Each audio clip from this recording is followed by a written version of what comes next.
that my administration will focus on ending the absolutely horrific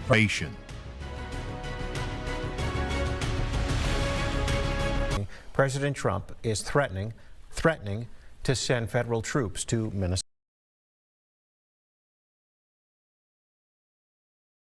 Between Ilhan Omar and Don Samuels got some extra heat this week with accusations. What happens when a country once seen as a model starts turning on itself? In 2026, America keeps getting shaken by things we just can't ignore. Homes raided, old files dug up, hundreds of millions of dollars vanishing from programs meant to help poor folks. Minneapolis turns into the center of it all, with scam after scam, investigation after investigation, and nonstop criticism hitting so fast, nobody gets a chance to catch their breath.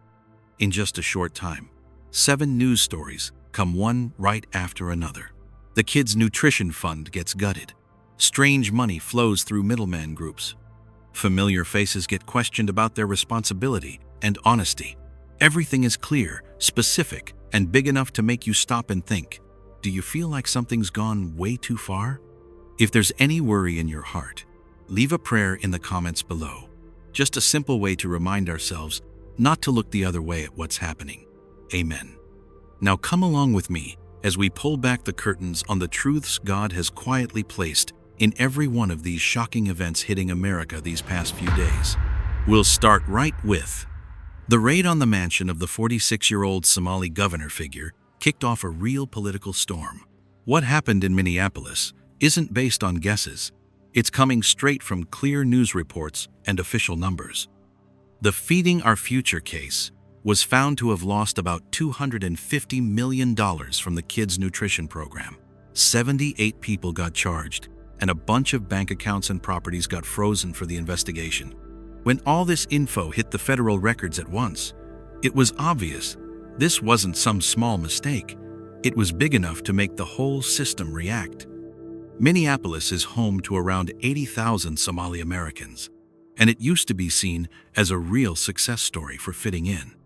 But right there in the city, investigations showed a lot of fake groups turning in phony paperwork, fake invoices, and pulling out subsidy money for a long time. That cash was traced through bank accounts, real estate, and middleman businesses, making a clear chain of transactions. Once the pieces came together, the picture got a lot sharper. From that background, the raid on a mansion owned by a 46-year-old Somali community figure who had some influence became the next big flashpoint. Federal agents showed up early in the morning, blocked off the area, and took away paper files, computers, and storage devices.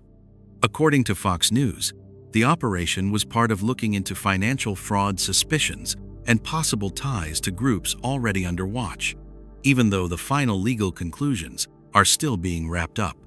Pictures of the mansion under control spread fast and got mixed reactions.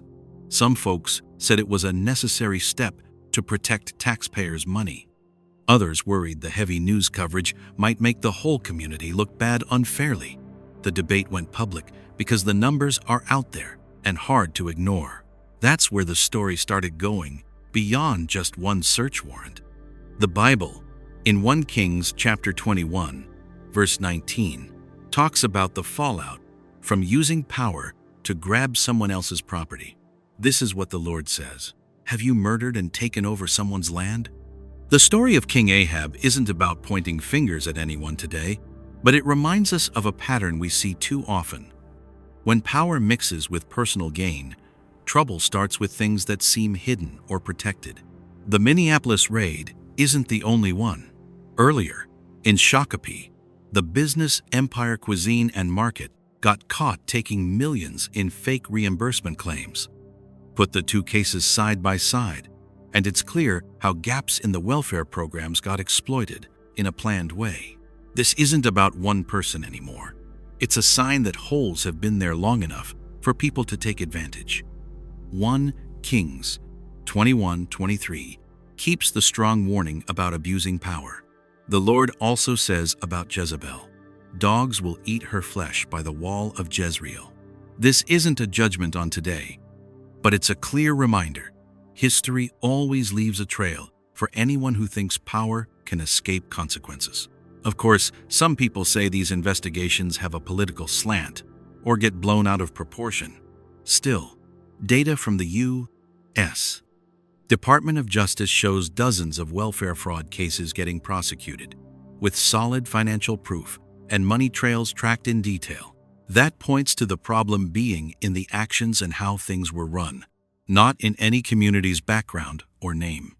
2 Kings, chapter 9, verse 10, wraps up Jezebel's story with an ending that couldn't be changed.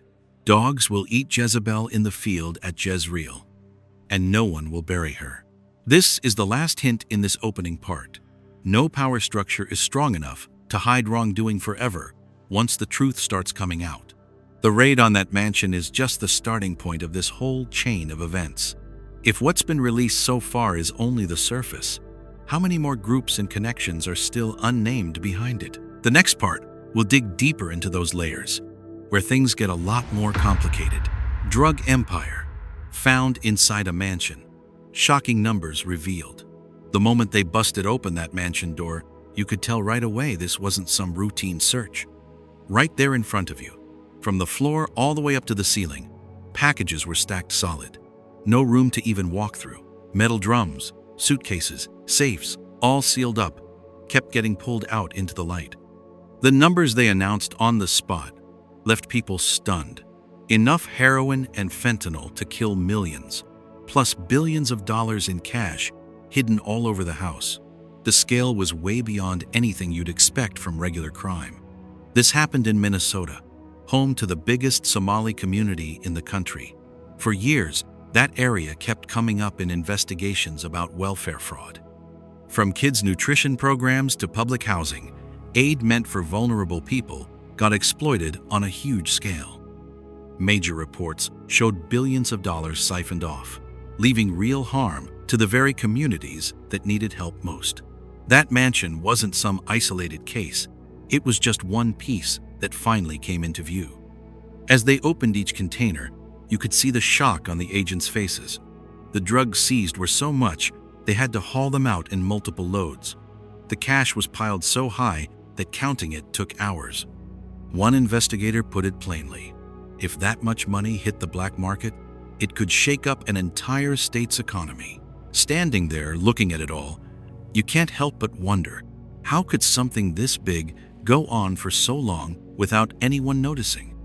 That scene brings to mind Daniel 5:5 from the Bible. In the same hour came forth fingers of a man's hand, and wrote over against the candlestick upon the plaster of the wall of the king's palace. In the story, those fingers didn't show up for decoration. They came as a warning that a power had gone too far and its time was up. As the investigation widened, the picture got clearer. Earlier, there was a real case tied to Evergreen Grocery that made headlines. Over $4.2 million pulled out through fake paperwork, then quickly sent overseas. Put the pieces together, and you see a familiar pattern. Abuse welfare programs, hide behind legal-looking documents, then feed bigger criminal operations. What you're seeing here is just the tip of something that's been underground for years. Daniel 5:27 hits hard as a straight-up judgment. You have been weighed in the balances and found wanting. No long explanation needed. That verse is like a moral audit for people who think power and money can buy anything. Once the news spread on social media, reactions exploded. Lots of folks were furious, demanding full accountability and getting every dirty dollar back. Others stayed careful, worried that blaming the whole group would hurt innocent people in the community. Some questioned why oversight agencies let it go on so long. How do you feel seeing all those mixed reactions? Anger, doubt, or just uneasy? In the middle of the debate, the Bible keeps showing up as a warning. Daniel 5:30 says plainly, "In that night was Belshazzar, the king of the Chaldeans, slain." The fall didn't come from rumors or feelings. It came from a long buildup of actions. Of course, some say the numbers are exaggerated, but U.S. Department of Justice data confirms fraud in welfare programs has reached billions of dollars. with dozens facing criminal charges. This isn't guesswork. It's from official legal records. 2 Timothy 3:2-4 describes people in the last days as selfish, lovers of money, boastful, proud, lovers of pleasure rather than lovers of God. Put those words next to what's just been exposed, and the match is hard to ignore. If what came out in that mansion is only the surface, how many more networks are still untouched below? The next part will take us deeper, where each new detail might reveal something even more troubling than what we've already seen, discovering the mystery of the underground tunnel and the smuggling corridor map. Everything slows down when the infrared scanner kicks in. No explosions, no chase scenes, just beams of light cutting through thick layers of dirt beneath the mansion. On the screen, a structure appears so clearly it gives you chills. A big, straight tunnel stretching out like an artificial blood vessel. In that moment, anyone watching gets it. This isn't some makeshift thing. It's the core of a whole system that was planned out long ago. From that first find, the picture quickly gets bigger. Minneapolis, St. Paul, long seen as a key logistics hub in the Midwest, suddenly lands right in the middle of serious questions. Reports show IRS data pointing to a sharp jump in money flowing overseas through shell companies around the port area, and it lines up with years of abuse in welfare programs. The tunnel didn't just show up by chance. It sits exactly where the mansion connects to the cargo transport system. As they keep peeling back the layers of earth, the real size starts to come into view. The tunnel is wide enough for industrial carts to go both ways, reinforced with steel and concrete, complete with ventilation and inside cameras. Reports say each load could leave the mansion and blend into the port traffic in under 5 minutes. The number that shocks people: more than 120 officials and port workers are suspected of taking bribes to look the other way. Seeing that data feels like looking at a full blueprint of crime, not just scattered pieces anymore. This whole situation reminds a lot of folks of Jeremiah 52 inches, the Bible. It says, "Announce it among the nations, raise the signal and proclaim it. Don't hide it. Babylon has been taken. Bel is put to shame. Marduk is terrified." In that old story, the sin wasn't out in the open. It was buried deep inside the power structure, just waiting to be exposed. Looking back through old files, one detail stands out. In the earlier Feeding Our Future case, more than 30 internal complaints were sent in, but never really dealt with properly. Reports say many warnings got delayed or passed around between agencies without any clear resolution. Put those numbers next to this newly discovered tunnel, and the coincidence feels too strong to call random. Jeremiah 51:9 seems to nail the feeling exactly. We tried to heal Babylon, but she could not be healed. When the oversight system gets shut down from the inside, all the surface fixes just buy time before everything falls apart. Word about the tunnel spread fast beyond the investigation. On live stream platforms, streamers and data analysts started weighing in. Some zoomed in on the smuggling corridor map, pointing out how federal routes matched up with big-budget shortfalls. Others dug into the human side, saying the real danger was the collusion. Different views, but they all stuck to public data, not just gut feelings. In the middle of it all, Jeremiah 51-44 sounds like the final key. "I will punish Bel in Babylon and make him spew out what he swallowed." That spew out image isn't vague symbolism. It feels like a spot-on description of assets, networks, and secrets being forced into the open. Some skeptics say talking about a tunnel sounds like conspiracy talk. But reports from the Minnesota Legislative Auditor's Office confirm serious gaps in oversight at the port and in welfare programs, which let illegal activity go on for years. That's based on audits and official records, not online rumors. When you step back and see the bigger picture, Matthew 24-12 hits hard. Because of the increase of wickedness, the love of most will grow cold. The tunnel isn't just a physical thing, it's a clear sign of a society where the law gets bent little by little. If this tunnel ran straight to the port, where goods and money vanish without a trace. The question left is, behind that monster's mouth, how many other routes are still untouched?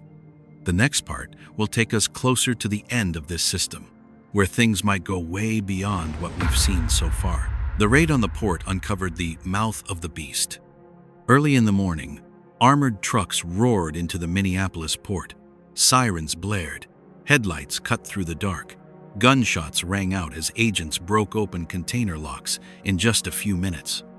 Right then, we all realized this wasn't some small-time crime anymore. It was a head-on fight with something that had quietly swallowed up a whole system for years. The Minneapolis port has long been the main shipping lifeline for the Midwest. Goods move through every day with proper papers and standard checks.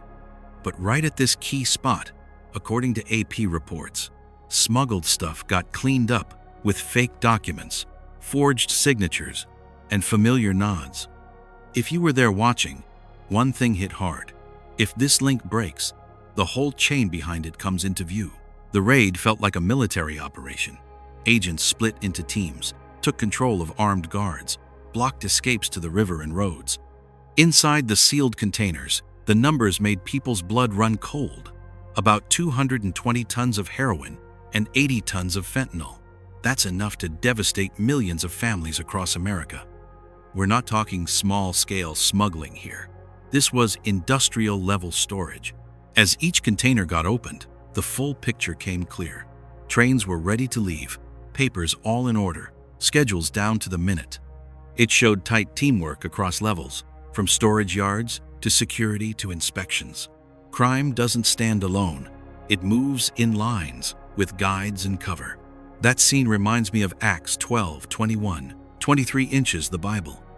It says, "On the appointed day, Herod, wearing his royal robes, sat on his throne and delivered a public address to the people.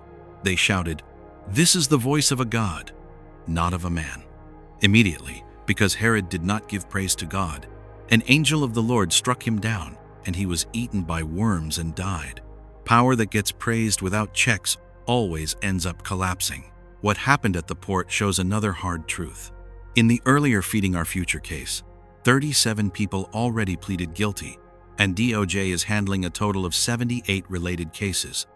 Those numbers prove this isn't some made-up story for shock value. It's the result of long investigations with real legal files. When you put those cases next to this new warehouse find, the pattern stands out plain as day. Acts 12 isn't just about a king's death. It's a charge against group pride and greed. Here, the Bible isn't vague explanation. It's like a legal indictment, pointing out the repeating rule. When power puts itself above the law, judgment comes on its own. You can feel the same thing looking at how this port ran in the shadows for so long.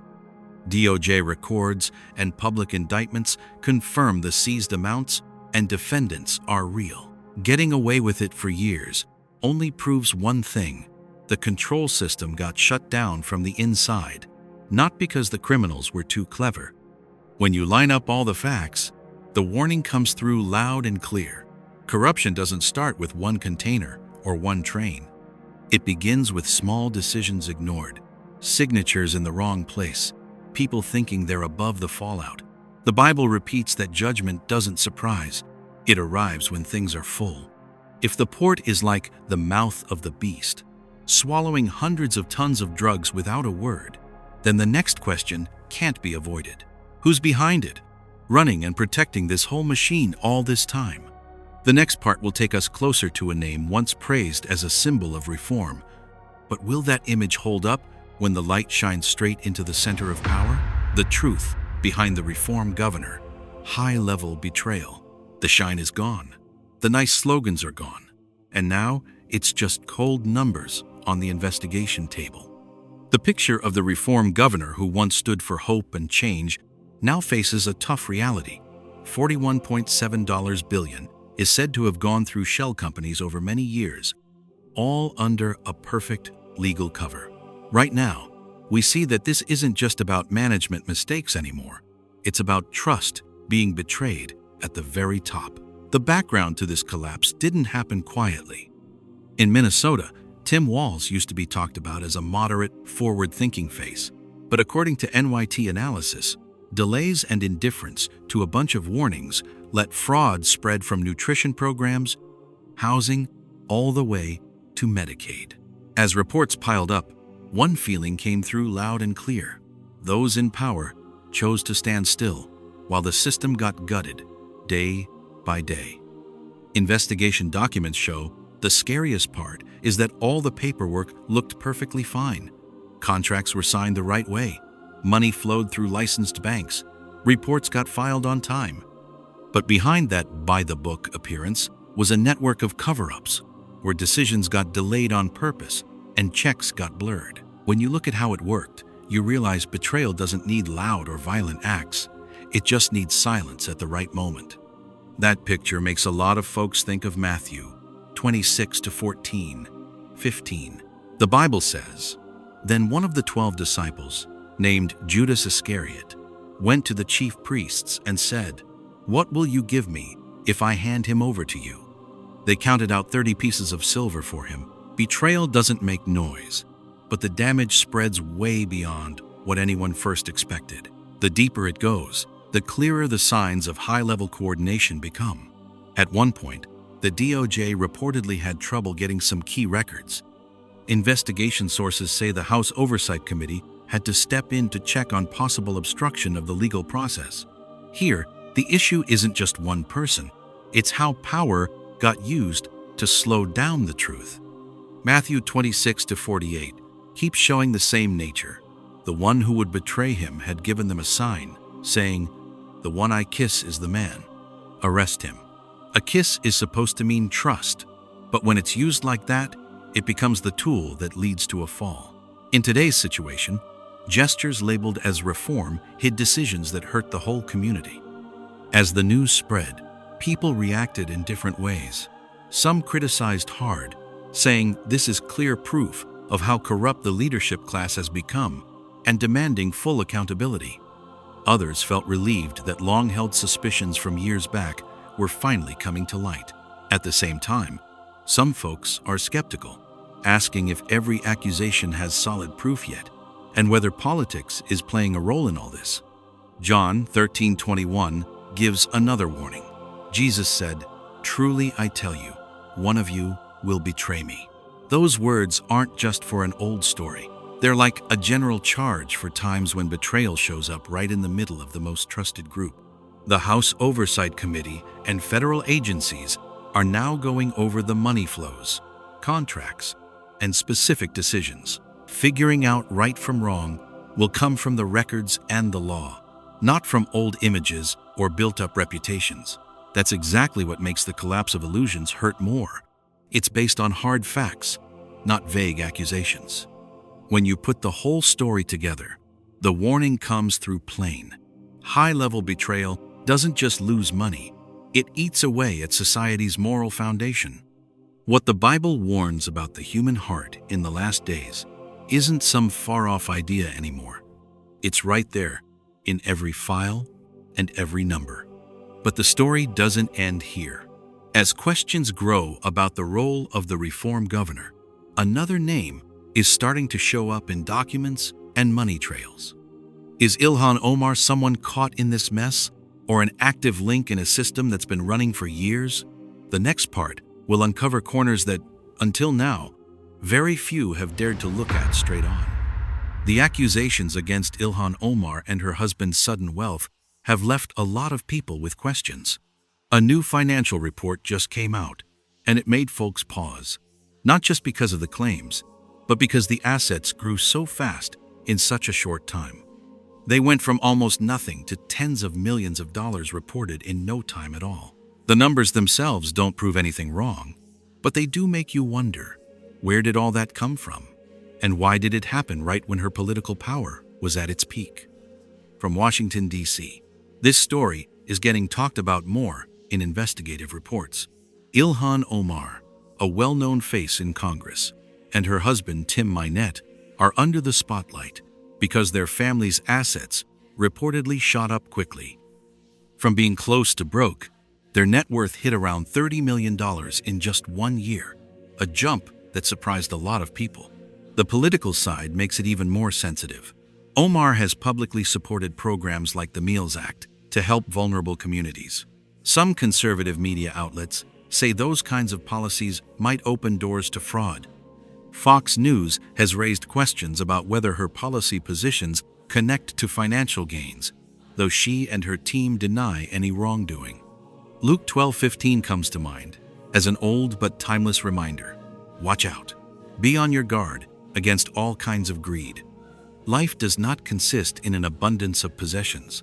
Those words aren't aimed at one person.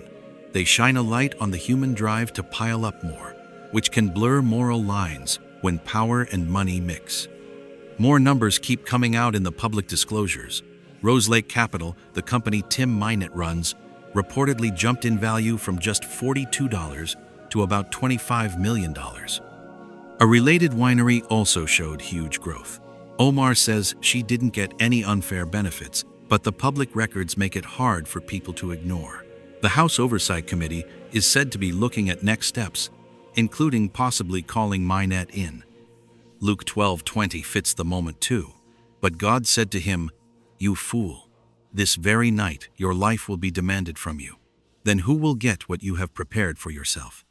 The parable of the rich fool isn't about earthly laws. It's about what really matters when everything can be gone in an instant. Some financial experts say this kind of growth, even if shocking, could come from high-risk but legal investments. Legal pros stress the idea of innocent until proven guilty, and that an investigation doesn't mean guilt. On the other side, ethics watchers warn that when public policy and personal gain overlap, conflicts of interest can't be taken lightly. Luke 12:21 sets another standard. This is how it will be with whoever stores up things for themselves but is not rich toward God. Between expert arguments on one hand and spiritual measures on the other, it makes you think about what really guides decisions when power is involved. There are also pushbacks to the doubts. The New York Post and the U.S. Department of Justice are cited as confirming reviews are happening, not just rumors. Still, news reports are careful not to jump to final conclusions. The full truth, at least right now, is still coming together from scattered pieces. In the bigger picture, this isn't just about one family or one party.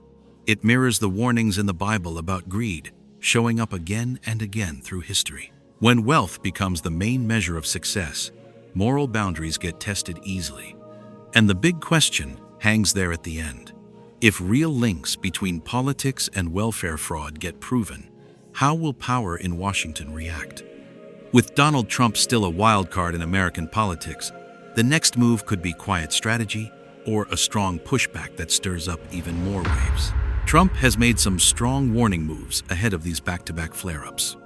The scattered pieces from earlier parts are starting to connect on their own, from the benefit packages promoted as humanitarian help to money vanishing without a trace, and then overlapping investigations at both federal and state levels. When the numbers stop standing alone, one natural question comes up. Do you think this is just random, or the result of a loose but systematic chain? Investigation records show the Meals Act program, once praised for supporting vulnerable communities, has become a key link in a roughly $250 million loss case. Just in Minnesota, internal reports mention figures up to $19 billion that can't be clearly traced. When public money gets gutted on this scale, the idea of administrative errors doesn't hold water anymore, and public anger is building up. Tensions are rising as accusations point to many welfare-exploiting networks tied to Somali-origin fraud groups. Prosecutors describe a familiar pattern: legitimate-looking paperwork, but money rerouted through middle organizations. We're seeing a system exploited so badly it's distorted, where public trust becomes raw material for profit. In that atmosphere, Donald Trump's tough statements are making the political air even heavier. According to major news channels, Trump openly threatened to use the Insurrection Act in Minneapolis if the chaos and fraud aren't brought under control. Calls to prosecute or deport Ilhan Omar came out as a strong political signal, pushing things beyond normal policy debates. Legal figures show at least 70 people have been charged in related welfare fraud cases, most with Somali roots. This list isn't about labeling a whole community. It's reflecting the ongoing investigation reality. As more people get charged, the story shifts from individuals to a management structure that let crime slip through for a long time. In all this mess, the Bible shows up not as comfort, but as a sobering warning. 2 Thessalonians 2-3 says, "Don't let anyone deceive you in any way, because that day won't come until the rebellion occurs, and the man of lawlessness is revealed, the man doomed to destruction." This passage focuses on organized deception, where wrong is covered up with moral language and power. Then 2 Thessalonians 2-9-10 spells out more about the end-time chaos. The coming of the lawless one will be in accordance with how Satan works. He will use all sorts of displays of power through signs and wonders that serve the lie, and all the ways that wickedness deceives those who are perishing. They perish because they refuse to love the truth and so be saved. Reading it against today's situation, a lot of folks see a chilling match between that ancient warning and the current legal facts. Of course, plenty of voices push back, saying this is political exaggeration. Still, hearing demands for hearings from Senator Grassley and the Senate Republican group directly targeting Minnesota's administration responsibility shows this isn't just media arguing. These steps show growing institutional pressure, forcing those involved to face real legal questions. This chain of events isn't only a financial scandal. It reminds us the Bible has warned many times about lawless periods, when lying gets normalized and hearts slowly harden. We're not called to panic, but to stay awake, to tell truth from the shiny cover of power. The ending opens a fork with no answer yet. If this is just the start of a bigger judgment, history will mark it as a warning sign. But if it's still the last chance to turn back to truth and justice, the question hanging there is, where will you stand when everything gets fully exposed? Looking back at everything that's happened, the pieces aren't scattered anymore like they were at first. From one disaster after another, spreading violence, strange things in the sky, to big power scandals, welfare fraud, and high-level betrayal, it's all coming together into one clear picture. This isn't just random single events. It's a steady stream of chaos, exactly like what the Bible warned about over and over for the last days. When people think science, laws, or political power can control everything, reality shows the opposite. Systems that used to be praised as progress have turned into tools for greed and lies. Faces that once stood for hope are now being exposed in the light of truth. We're no longer asking, is this just a coincidence? Now the real question is, why was all this told about so long ago? The Bible doesn't feel like some old story. It feels more like a map that was drawn ahead of time. Matthew 24-42 says it plainly, "So keep watch, because you don't know what day your Lord will come." Those words aren't meant to scare us. They're a reminder to stay awake and alert. As the signs keep coming faster and stronger, being watchful isn't just an option anymore. It's something every soul really needs. Even as the world seems to be sliding quickly toward more chaos, hope hasn't disappeared. The Bible always pairs its warnings with promises.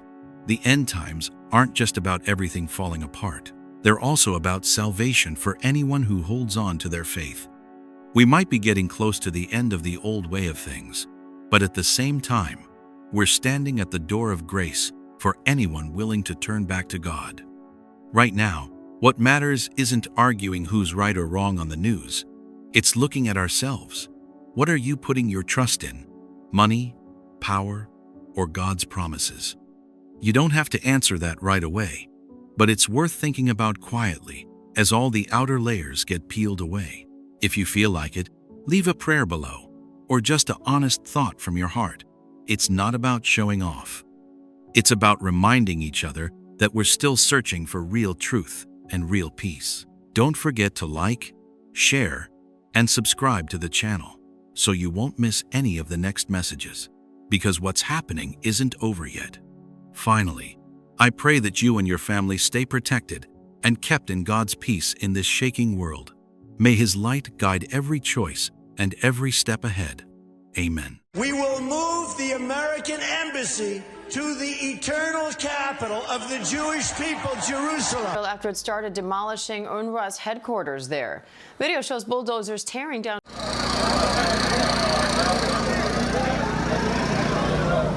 Her and given it to settlers from abroad.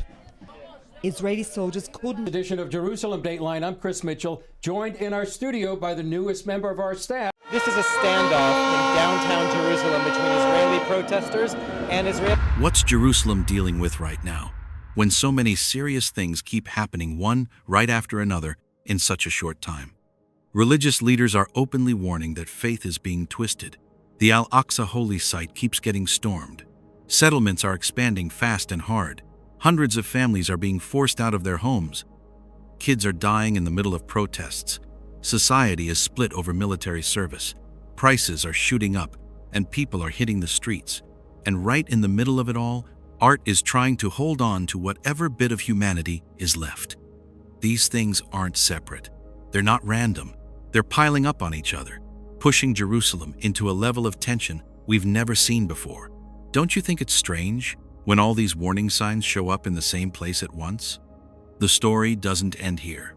What's happening now is just the surface. So before we dig deeper into the really shocking truths, feel free to leave a prayer in the comments below. Just a simple way to show your faith, okay? And to keep you from waiting too long, let's jump right in to the shocking events in Jerusalem these past few days. Christian leaders in Jerusalem warn about Christian Zionism, a deception that's eating away at the foundations of faith. In the early days of 2026, a rare statement came out right from Jerusalem, home to some of the oldest Christian churches in the world.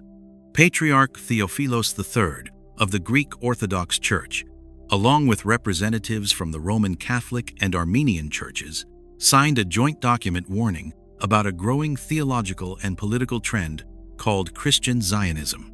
The statement was made public, stressing that the local churches face the risk of being weakened on the very land where they've existed continuously for nearly 2,000 years. Have you ever wondered why these usually careful leaders felt they had to speak up right now? Jerusalem now has only about 2% of its people as Christians, a sharp drop from the last century because of migration, conflict, and long-term social pressure. In that setting, the traditional churches say they're feeling a stronger and stronger impact from outside religious movements, especially groups that tie Bible beliefs to modern political agendas. According to the joint statement, the issue isn't about supporting a country or a people. It's about using faith as a tool to push worldly power, which pulls the focus away from the true message of the gospel. 2 Thessalonians 2-3-4 warned long ago, "Don't let anyone deceive you in any way. The man of lawlessness will exalt himself above everything called God." From a theological view, the Jerusalem leaders see Christian Zionism as a selective way of reading the Bible, one that highlights promises about the land but skips over justice, humility, and care for the weak. The local churches believe this kind of interpretation pushes the native Christian community to the sidelines, even treating them as obstacles in a pre-planned political vision. Matthew 24-11 says clearly, "Many false prophets will appear and deceive many people," as a reminder that wrong teaching doesn't always come as open opposition. International sources like Al Jazeera and the Times of Israel report that this statement has sparked strong debate in global theology circles. Some Western scholars push back, saying the Jerusalem churches are coming at it from a replacement theology angle, while supporters argue it's a rightful self-defense from a community whose living and worship space is shrinking. The signing leaders aren't calling for confrontation. They're stressing their pastoral duty to protect unity and keep faith from getting mixed up in power games. 2 Peter 2-1 warns, "There will be false teachers, secretly bringing in destructive heresies, even denying the Lord who bought them." What's worth noting is that the document doesn't just point at outside forces. It directly calls out people in the area who are helping this trend along for political gain. According to the churches, mixing religion and power has pushed Jerusalem into cycles of conflict many times in history, and today is no different. When faith gets pulled away from serving people and toward bigger schemes, the results always go beyond anyone's control. James 3:14-16 says that where there's envy and selfish ambition, there you'll find disorder and every kind of evil. To those who say this is just internal church disagreement, the Jerusalem leaders insist the real concern is the long-term effects, not just academic debate. When an idea gets dressed up in Bible language to justify political actions, the line between faith and manipulation becomes thinner than ever. Religious history shows the biggest mistakes rarely start with violence. They start with interpretations that seem harmless. Matthew 7:15 reminds us, "Watch out for false prophets. They come to you in sheep's clothing." From Jerusalem, this warning rings out like an early signal, not to spread panic, but to make people pay attention.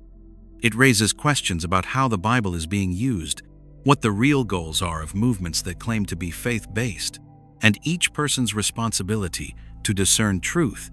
When spiritual foundations get worn down from the inside, collapse often happens quietly before it becomes obvious. And maybe the scariest thing isn't the debate itself, it's what might happen if this warning gets ignored. Tensions at Al-Aqsa are rising, with extreme Jewish visitors breaking in, holy site violated, war flames igniting. Tension exploded right in the quiet morning in Jerusalem. A group of extreme Jewish visitors, including Minister Itamar Ben-Gvir, entered the Al-Aqsa compound under heavy protection from armed police. The sound of boots on the ancient stones, forbidden religious gestures, and angry looks from Muslims created a breathless moment. No speeches needed, the spark was lit, and the whole city could feel the fragile peace cracking minute by minute. Al-Aqsa is not just a place, it's the heart of memory and faith. This holy site, about 35 acres, is the third holiest place in Islam. It stands alongside Jewish and Christian holy sites in a delicate balance that is held since 1967. The existing agreement lets Muslims pray there, while Jews are only allowed to visit. History shows that when this line is crossed, violence usually follows quickly. This incident didn't happen quietly. Major news reports say this is the 14th time Ben-Gvir has shown up there since taking office, and the first in the new year. About 124 settlers entered through the Maghariba Gate and performed Jewish religious rituals near the Dome of the Rock. Last year saw around 280 similar incidents, showing this is not a one-time thing, but a repeated pattern. Reactions spread fast like shockwaves. The Arab League, Jordan, Saudi Arabia, the UAE, and Qatar all condemned it strongly, calling it a dangerous provocation. Meanwhile, in Jerusalem, street tensions rose. Security forces were beefed up, and a heavy sense of worry hung over everything. We don't have to imagine far to know what could happen.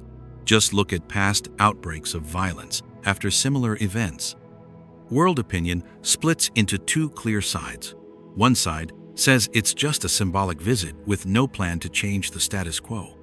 The other side sees it as a deliberate push to force a new reality at the holy site, raising the risk of religious conflict to a dangerous level. People argue with legal and political words, but on the ground, the tension is impossible to hide. Every action can become the next spark. In this situation, many people turn to the Bible as the key to understanding. Matthew 24-15 warns, "So when you see the abomination of desolation, spoken of by the prophet Daniel, standing in the holy place, then let those in Judea flee to the mountains." These words aren't about one single event. They point to the moment the holy place is defiled, starting a chain of unstoppable changes. Daniel 11:31 makes the picture clearer. "Forces from him shall appear and profane the temple and fortress, take away the continual burnt offering, and set up the abomination of desolation." When rituals get replaced by power struggles, the holy site stops being a place of prayer and becomes a symbolic battlefield. What's happening at Al-Aqsa makes many people think directly of this warning.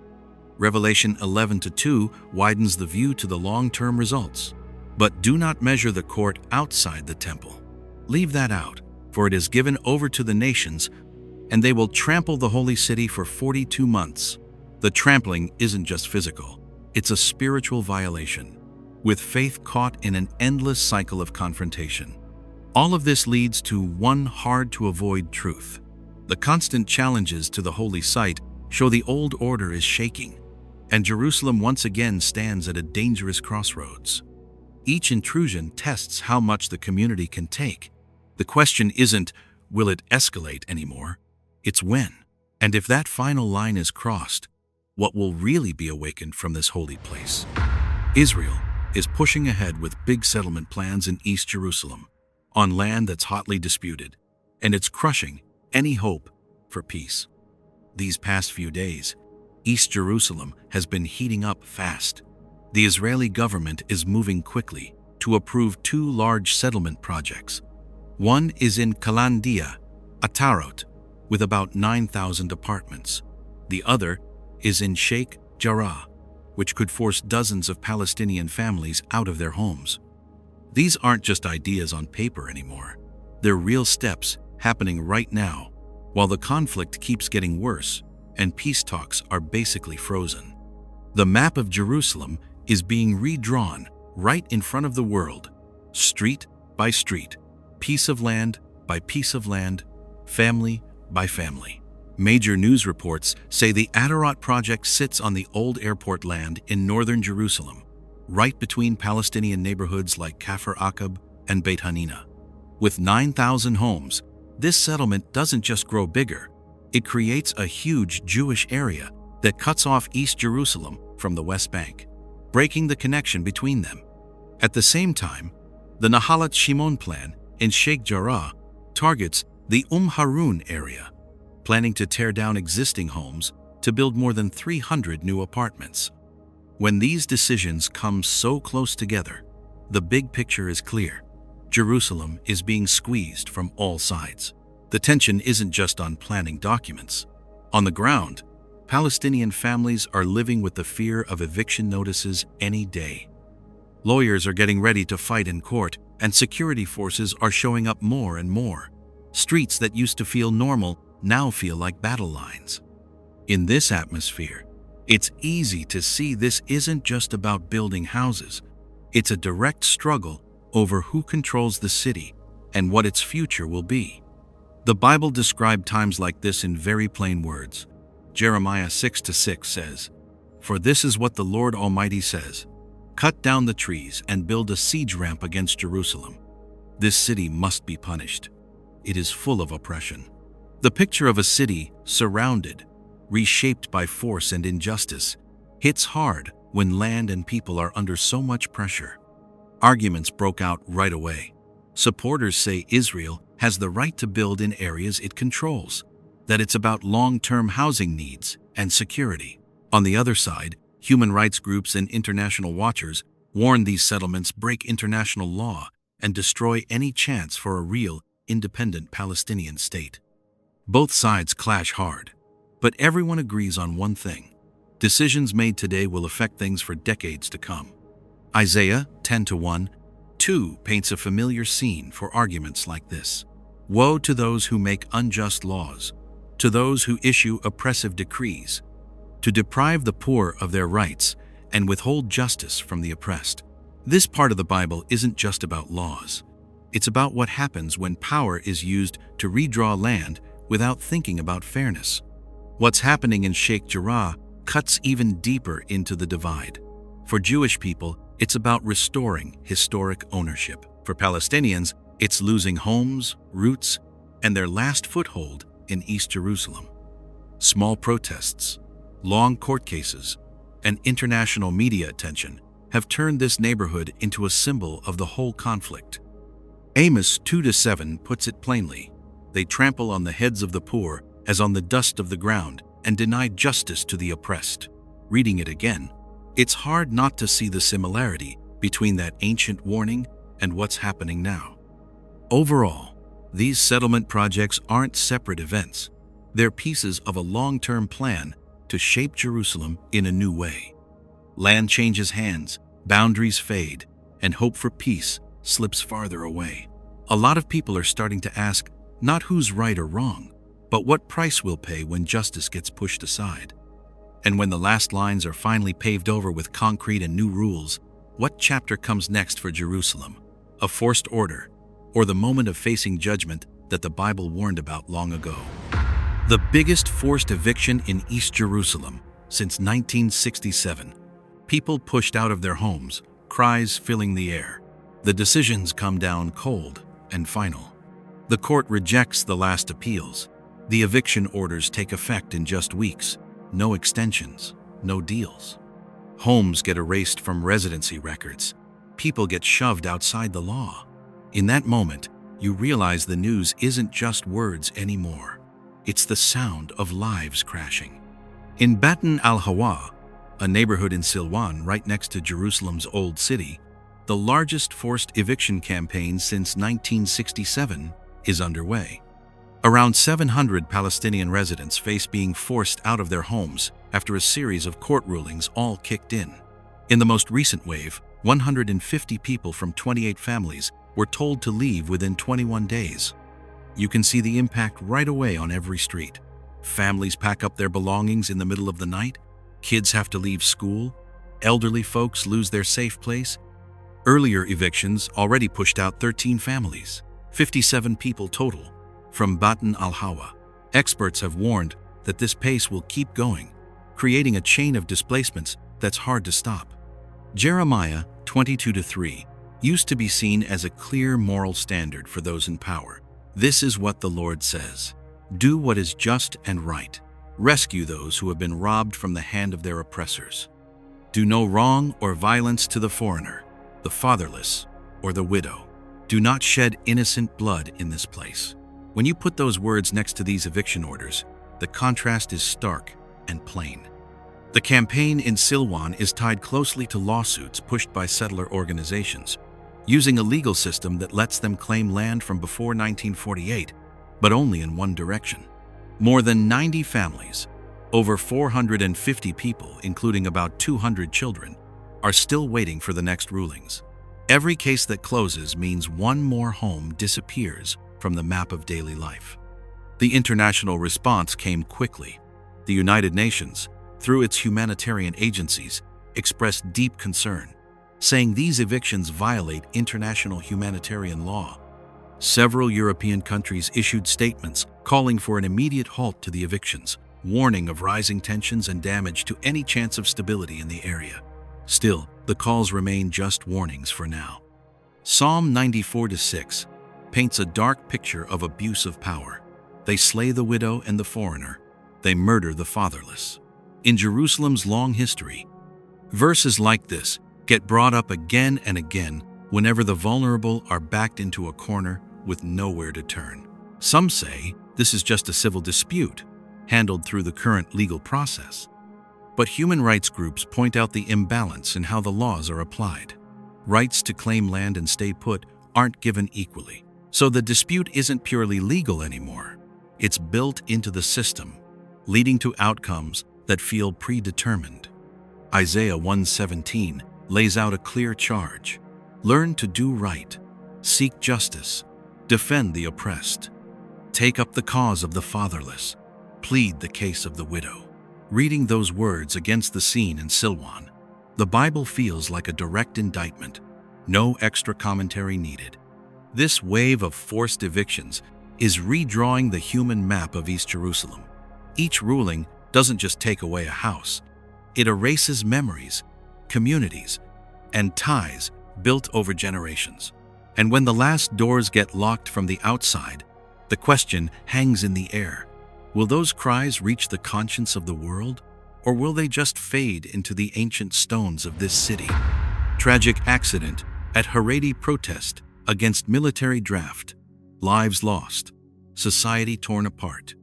The cold numbers came first. In the Romema area of Jerusalem, a serious crash happened during a protest against the Haredi community's military service requirement. Several people got hurt at different levels. and some had to be rushed to the hospital right away. Emergency crews showed up in force. Streets were blocked off for hours, and the whole city felt tense, like a tight string about to snap. This kind of thing isn't new. For years, the argument over military service has driven a deep wedge in Israeli society. The Haredi community, which makes up more than 1 in 10 people in the country, strongly opposes being forced to serve so they can keep their closed religious way of life.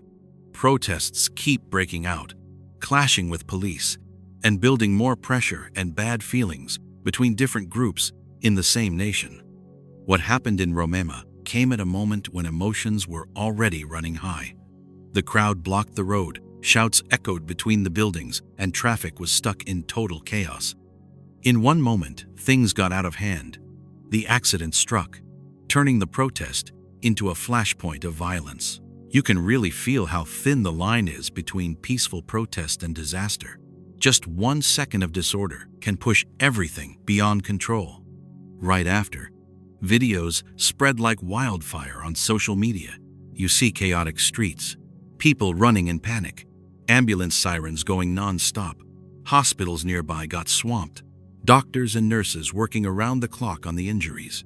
Online, lots of people called for things to calm down, for talk instead of violence, showing everyone's shared worry about a society hurting itself. The Bible describes times like this in strong words. Matthew 24:10 says, "Then many will turn away, betray each other, and hate each other." It's a picture of breakdown from the inside. When a community turns its back on its own brothers, no outside enemy needed. Israeli public opinion split right away. Some say it's just an accident in the middle of chaos, needs careful investigation, and we shouldn't fan the flames. Others see it as the natural result of forced policies and ignoring religious differences. The two sides keep clashing in the media, showing the social crack is wide open and hard to hide. Luke 21:23 warned about days like these. There will be great distress on the earth and wrath against this people.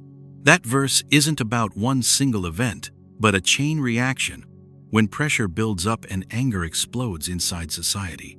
From a neutral view, analysts point out that the Romema accident can't be separated from the long protests, regular confrontations, and growing lack of trust between communities.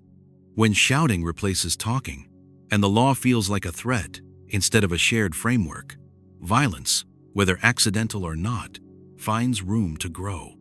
Ezekiel 38:21 paints a powerful picture. Every man's sword will be against his brother. It describes a society fighting itself, where the biggest danger doesn't come from outside, but from inner divisions that aren't healed.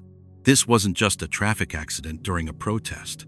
It's a sign that Israeli society is under huge internal pressure. When religious differences, politics, and civic duty all crash together, the results aren't just on paper or in debates. They spill onto the streets and touch real people's bodies. And if these cracks keep widening, the question hanging there isn't who's right or wrong, but this: will that society find a path to reconciliation, or will it keep sliding deeper into the cycle of confrontation the Bible warned about long ago? The economy is crashing amid all the chaos, with protests against skyrocketing prices and government spending in the wrong places. People are rising up. Waves of protests are building right in Jerusalem, not just a quick flare-up, but ongoing, tense, and well-organized. Hundreds gathered in front of the religious Zionist Party office, holding signs and chanting against rising living costs and what they see as misplaced spending. The air is thick with frustration, as economic anger turns into real political pressure that everyone can feel. These protests are tied closely to Israel's economy after months of instability. Experts say inflation isn't just from the war or supply chain issues, it's also from controversial budget choices. Food, energy, and housing costs are all up, while help for regular folks gets cut or delayed, putting the burden on workers and small businesses. Some reports say basic food prices have jumped into double digits compared to last year. Rents in big cities keep climbing, and indirect taxes add more pressure on everyday spending. In this situation, the tax-free import policies and tax changes pushed by Finance Minister Bezalel Smotrich are getting criticized for hurting local production instead of helping people get by. The backlash isn't just in one spot. Dairy farmers are marching against price mechanism changes. Small business owners are worried about possible VAT hikes, and city workers feel left behind in budget priorities. It's clear this isn't just one group's gripe, it's a widespread feeling across society. The Bible describes times like this very plainly. Revelation 6:6 says, "A quart of wheat for a day's wages, 3 quarts of barley for a day's wages, and do not harm the oil and the wine." It's a picture of imbalance. Basics get super expensive, while some people's luxuries stay protected. Under growing pressure, the government's response is all over the place. Some officials stress that these economic steps are needed for long-term stability and national security. Others in the cabinet openly disagree, saying current spending is creating more division and eroding public trust. This lack of agreement makes people even more worried about steady leadership. Matthew 24:7 paints a bigger picture. There will be famines in various places. This verse isn't just about food shortages. It points to instability when distribution systems and social fairness start breaking down. When the economy shakes, tensions between groups can easily turn into open conflict.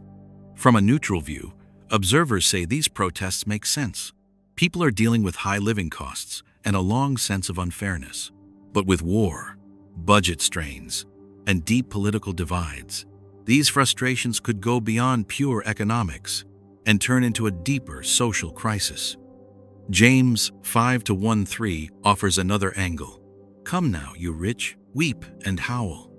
Your wealth has rotted." This passage questions the responsibility of those with power and money when the rich-poor gap widens and the consequences start hitting back at the system that created it. Do you think this view matches what's happening right in front of us? Protests over prices aren't new in history, but having them happen alongside security issues and political splits makes things extra sensitive now. When economic trust drops, society's patience has limits, and every decision gets judged through the lens of fairness. The story's still unfolding. Prices aren't cooling off, the budget fights continue, and Jerusalem's streets aren't calm yet. What's still open is whether these protest waves will force the government to shift priorities, or if they're just the start of a longer rough period that no one wants to name yet. The Jerusalem Art Exhibition, exploring life during and after conflict, art that heals in the storm, a glimmer of hope for peace. In the middle of all the tension and uncertainty in Jerusalem, there are quiet spaces where you don't hear shouting or see police barriers, just soft light, layers of color, and images that feel both abstract and very real. When you step into Beit Avichai, you find rooms where war isn't told through numbers, but through memories, feelings, and lives that got turned upside down. Maybe when you stand in front of those pieces, you feel a kind of stillness that's different from the fear outside. The exhibition, My Life at the Moment, came about during months of ongoing strain in Jerusalem. Instead of turning away from what's happening, the artists chose to face it, not with anger, but with quiet thought. Beit Avichai, a familiar cultural spot in the city, became a place where personal stories stand side by side, painting a bigger picture of inner life after conflict.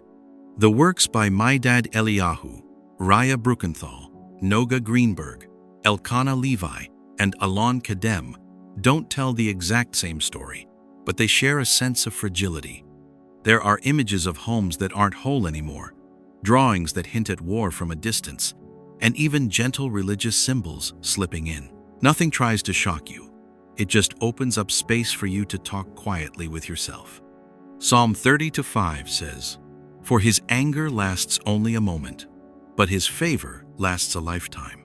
Weeping may stay for the night, but rejoicing comes in the morning." That verse from the Bible seems to echo through the exhibition space, where sadness isn't ignored, but it doesn't get to take over the whole story. What's really striking is how people are responding. On social media, folks are sharing photos from the show with calm, understated comments. No big drama.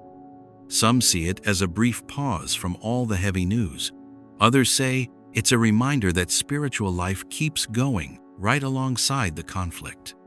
The support isn't loud, but it spreads steadily, especially among creative people and those looking for some inner healing. Isaiah 61:3 talks about giving a crown of beauty instead of ashes to those who mourn in Zion. Here, art doesn't replace reality, but like that crown, it lays a fresh layer of meaning over the wounds. It doesn't erase the pain, but it helps people stand a little stronger when facing it. From a neutral view, this exhibition doesn't fix the big political or security problems, but it shows another side of Jerusalem's society. Even as violence and division grow, there are still quiet efforts to mend things from the inside. Guided tours in English and Hebrew are open to individuals and groups, making room for small conversations where people listen more than argue. Revelation 21:4 promises, "He will wipe every tear from their eyes." That scripture doesn't claim peace right now. It points to a future where suffering isn't forever. In the exhibition, it feels like a gentle nudge that hope doesn't always come from huge changes. Sometimes it starts with very small comforts. Some might say art is just a temporary shelter that doesn't touch the real issues. That's fair, but it's not the whole picture. In dark times, the fact that people can still create, still express pain through beauty, that itself is something worth thinking about. Amid this string of tense events, the exhibition doesn't shout, warn, or judge. It just stands there quietly, like a small patch of light in a city full of shadows. And that very quietness asks a deeper question. In these uncertain days, will we let fear lead the way? Or will we keep nurturing this fragile hope, even if it's just by slowing our steps in the middle of the storm? Looking back at those 7 things that have happened, a clear red thread starts to show up. From warnings by religious leaders, long land disputes, inner violence, economic hard times, all the way to quiet art spaces that bring healing. None of them stand alone. They connect like puzzle pieces, forming a bigger picture of a world that's shaking both on the outside and deep inside. The Bible describes times like this not as one single event, but as a series of signs. Matthew 24:6-8 says, "You will hear of wars and rumors of wars, but the end is not yet. Nation will rise against nation. All these are the beginning of birth pains." Looking at what's happened, it's hard to deny the feeling that we're right in that beginning stage. Conflicts over faith show how power and religion can get mixed up. Land fights reveal greed and unfairness. Inner violence shows a society turning against itself. Economic crises expose deep cracks in everyday life. And through it all, art quietly reminds us that people are still searching for light, even if it's just a small ray. Jeremiah 30:17 says, "I will restore your health and heal your wounds." That promise whispers gently amid all the brokenness. None of this is meant to scare us more. It's meant to wake us up. Ephesians 5:14 says, "Wake up, O sleeper, and Christ will shine on you." Waking up isn't just noticing the signs of the times. It's also returning to prayer, humility, and trust in God in a world that keeps changing. Right now, we can pause, quiet our hearts, and pray for ourselves, our families, and places that are hurting. If there's a prayer in your heart, a thought, or a Bible verse that comes to mind, feel free to leave it in the comments. It's a way we can lift each other up in faith. Those simple words can sometimes bring real comfort to someone else. If this series has given you something worth thinking about, please share it so more people get the reminder. And subscribe to the channel so you don't miss the next messages. Every share isn't just a click. It's a way to spread a gentle warning and some hope when it's needed most. Thank you so much for staying with me until the end. May the Lord give us and our families His peace in these uncertain days. Amen. It's been revealed the mother of 3 was shot 4 times, as our US correspondent Catherine Firkin explained. The shooting death of US citizen Renee Good have been released. Court says within minutes of her car crashing into a pole. To our big story tonight. Friday morning, FBI agents arrested a Milwaukee County. Judge, anything to say about this? The Trump administration opening a new channel in its immigration. Looking around the vehicle and then to the front of it. Another agent tells Renee Good. What's really being hidden when a single gunshot rings out in Minneapolis and shakes the whole power structure? Are you feeling uneasy about a future that looks completely chaotic? If so, it proves this video didn't just show up by chance. It really found its way to you. From Minneapolis, a bloody clash kicks off a federal investigation. Data pulled from a seized phone leads straight to judges in Illinois and Texas. Arrest warrants get signed in the middle of the night. The city's power center gets raided. Assets and secrets get dragged into the open under federal watch.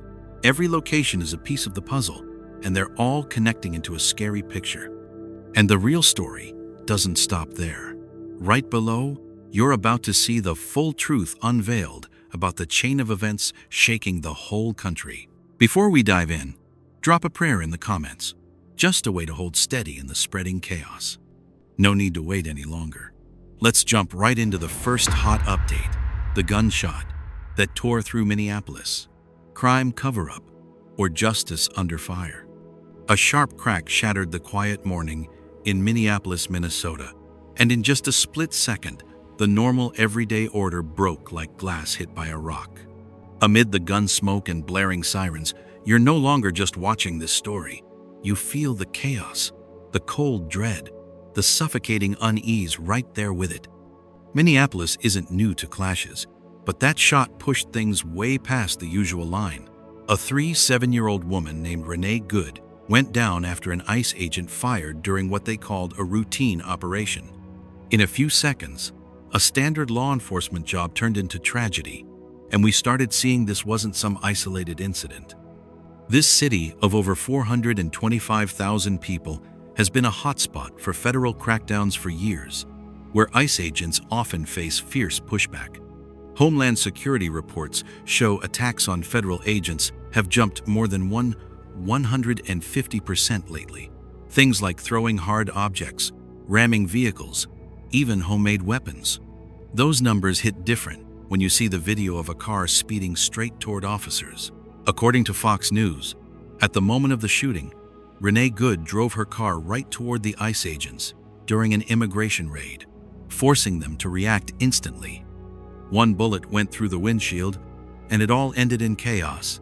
Screams, screeching brakes, blood on the cold pavement.